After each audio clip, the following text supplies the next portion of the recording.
Greetings smartwatch fans! Babalikan ulit natin ang Storm Plus smartwatch, ang ITEL O15 smartwatch. So sa video na ito, papakita natin sa inyo kung paano nga ba i-connect ang Storm Plus smartwatch sa inyong smartphone. So ang smartphone natin ay Android smartphone. So Samsung Android smartphone. So, titingnan natin kung paano nga ba i-pair or install ang support app ng Storm Plus smartwatch. So, kung meron kayo nito and nahihirapan kayong i-pair or i-connect sa smartphone, panoorin nyo yung video na ito at papakita natin sa inyo ang step-by-step process kung paano i-connect ang Storm Plus or ang ITEL O15 smartwatch sa Okay, so umpisa na natin, i-pair na natin or i-connect ang smartwatch Storm Plus. Another name sa smartwatch nito ay ang ISWO15 smartwatch or popularly known as the ITEL O15 smartwatch kahit na wala na yung ISW. Okay? So sa pag-market nila nito, ito lang yung ginagamit nila, ITEL O15 smartwatch. So, tingnan natin. Pair na natin yung smartwatch. Ito, meron tayo dito yung support app. So, download application. Pwede natin i-scan to. Meron din yata dito sa smartwatch. Yun. Okay. Scan code to pair. Okay. Okay. Subukan natin i-download or i-scan yung QR code. So, meron tayo ditong QR code. Scanner. So, tingnan natin. So, QR code scanner. Saan na yun? Ayan. Okay, scan natin. Okay, scan to pair. Ayun. Open link. So, open natin yung link. Tingnan natin kung mag-open sa Google Play Store.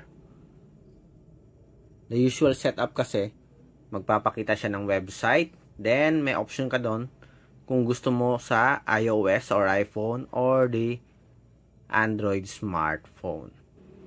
O, ayun. So, nag-load na yung website. So, ito, yung support app FitCloud Pro. So, may option tayo dito.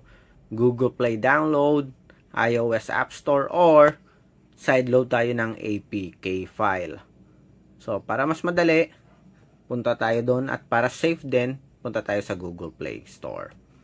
So, i-open yung Google Play Store. Yan. So, 10 million plus downloads. Tap on install.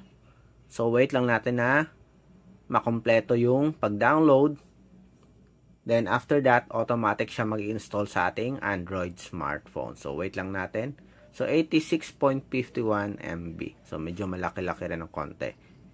Okay. So, depende lang sa internet connection nyo kung mabilis yung download o hindi. Okay.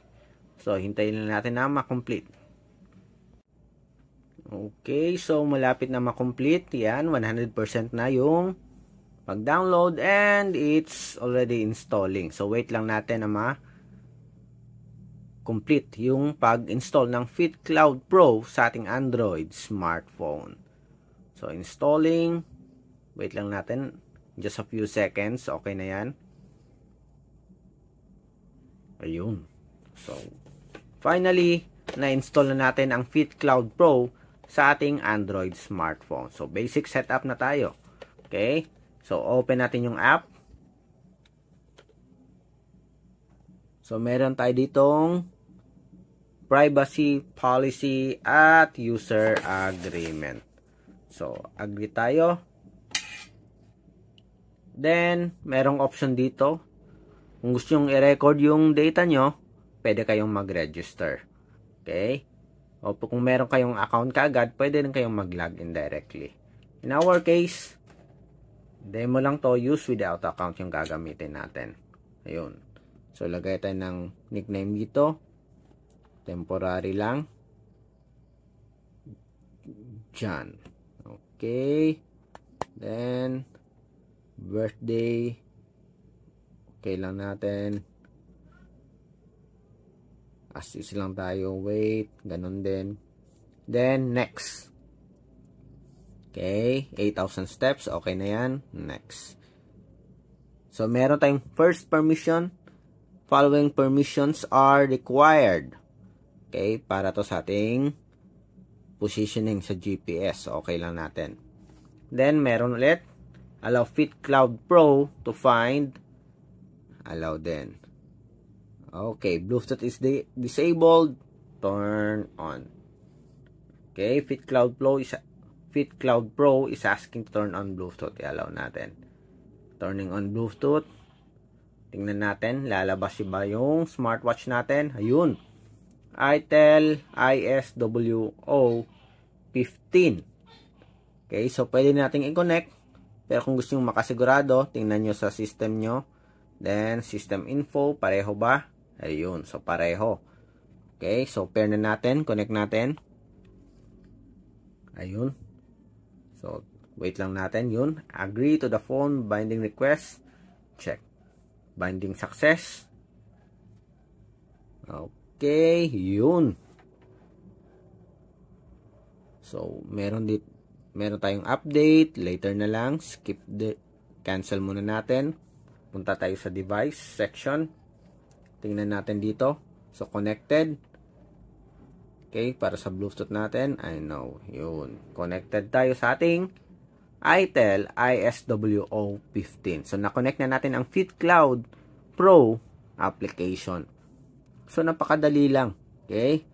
So, para ma-complete natin yung basic setup, enable natin yung push notifications. Enable reminder. Ito yung mga permissions. Isahan na lang, oh. Call logs, phone, contacts, at SMS. Okay natin. I-allow lang natin. Allow FitCloud Pro. Allow. FitCloud Pro sa access sa contacts. Allow natin. FitCloud Pro to make and manage phone calls. Allow din. And SMS.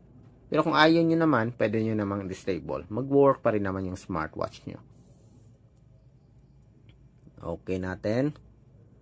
Call alert. Okay. Then, hanapin nyo yung FitCloud Pro. Allow rin natin. Ayan. So, pag sa notification access, pwede nyo nang i-activate yung iba't ibang support apps, social apps. WhatsApp, Instagram. Yun. Then, go back. So, naset na natin yung sa smart notifications. Ito yung push notifications. So, tingnan natin sa watch face. Try natin mag-download ng watch face dito. Papakita ko lang sa inyo. So, select tayo ng watch face. Ito, medyo maganda ito. Tingnan natin kung mag-work. Then, push. So, downloading. Hintayin lang natin na mag-load. Preparing. Pushing. And yun. Nag-switch sa download mode ang ating ITEL O15 smartwatch. And ayun nga. So, successfully download of watch face para sa ating O15 smartwatch. So far, wala namang issues. Pair natin yung Bluetooth. Okay. Then, allow rin natin. May permission. Allow access to contacts. Okay. So, sport push. Ano pa ba dito yung pwede natin i-set? Frequent contacts. Tingnan natin. Makakapag-add ba tayo? Ay, wala. Okay, titingnan natin yan mamaya. Shake. Photograph. What else? Follow system ito. 12-hour style at 24-hour format time. So, pwede mong i-12 hour, pwede rin 24-hour format time. So, that's it kung paano natin i-set ang ating ITEL O15 smartwatch sa FitCloud support app. So far, wala namang issues and so, hinintay natin ng ilang minuto and still, connected pa rin naman tayo. Very stable yung support app para sa ating ITEL O15 smartwatch. Ang tutorial na ito para sa Android smartphone. Okay? So, kung magre-request kayo, papakita na natin sa inyo kung paano ito i-pair sa iPhone. But so far, sa Android natin, okay naman. Walang issues, wala namang disconnection na nangyari. So, that's it para sa ating tutorial. And of course, kung natulungan namin kayo, like nyo lang yung video na ito, share, and subscribe.